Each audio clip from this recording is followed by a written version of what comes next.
നമ്മുടെ പടത്തിന്റെ കാര്യം എന്നായി വേണ്ടു സാറേ? ദൈവപുത്രൻ തന്നെ തെറ്റ് ചെയ്യുമ്പോൾ ചെകുത്താനെ അല്ലാതെ വേറെ ആരെ ആശ്രയിക്കാൻ? ഈശോ മിശിഹായ്ക്ക് സ്തുതിയായിരിക്കട്ടെ.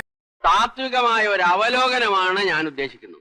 പറയാന്ന് പറഞ്ഞു കഴിഞ്ഞാൽ എന്തുവാ, നമ്മുടെ ഈ പറയുന്നത് പോലെ നമ്മുടെ പൃഥ്വിരാജ് പറഞ്ഞില്ലേ ഒരു ഗ്ലോബൽ മൂവിയാന്ന്, ആ പറയുന്ന രീതിയിൽ തന്നെ ഗംഭീര മേക്കിംഗ്.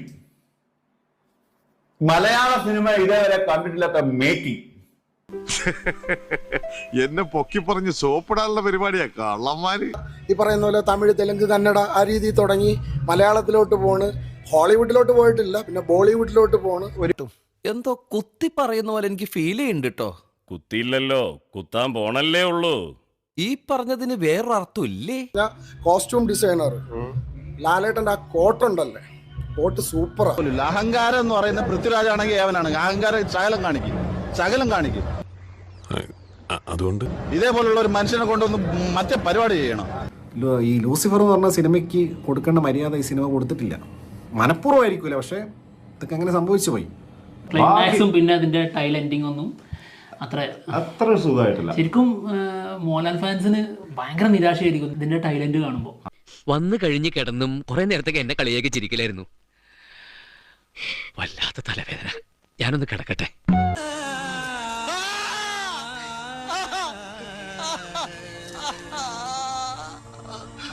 ലാലേട്ടനെ കൊണ്ട് ചുമ്മാ ഇല്ല വിഡ്ഢിവേഷം കെട്ടിച്ച് എടുത്തു വെച്ചിരിക്കുന്നത്. എന്തിനാ എടുത്തു വെച്ചിരിക്കുന്നത് ഇതണക്കത്തെ ഒരു പടം? എക്സ്പെക്ട് ചെയ്തതിന് അത്രയില്ല, അത്രയും അങ്ങോട്ട് ബാക്ക് കിട്ടിയില്ല.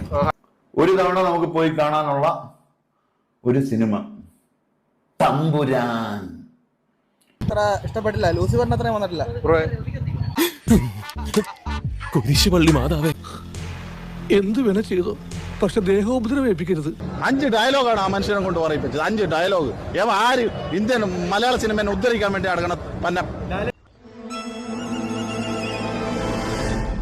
എന്തോന്ന് മോഹൻലാലിന്റെ കട്ട ഫാനാണ്. മോഹൻലാലിന് വേണ്ടി മരിക്കാൻ വേണ്ടി റെഡിയായിരിക്കുന്ന ആളാണ്. അയാളെ കൊണ്ട് 5 ഡയലോഗ്.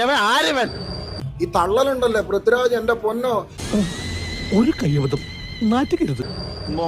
മലയാള സിനിമയുടെ അംബാസഡർ ആവാൻ നടക്കണം അവനാ. നീയാണല്ലോ കോടതി. ദൈവപുത്രൻ തന്നെ തെറ്റ് ചെയ്യുമ്പോൾ ചെകുത്താനെ അല്ലാതെ വേറെ ആരെ ആശ്രയിക്കാൻ?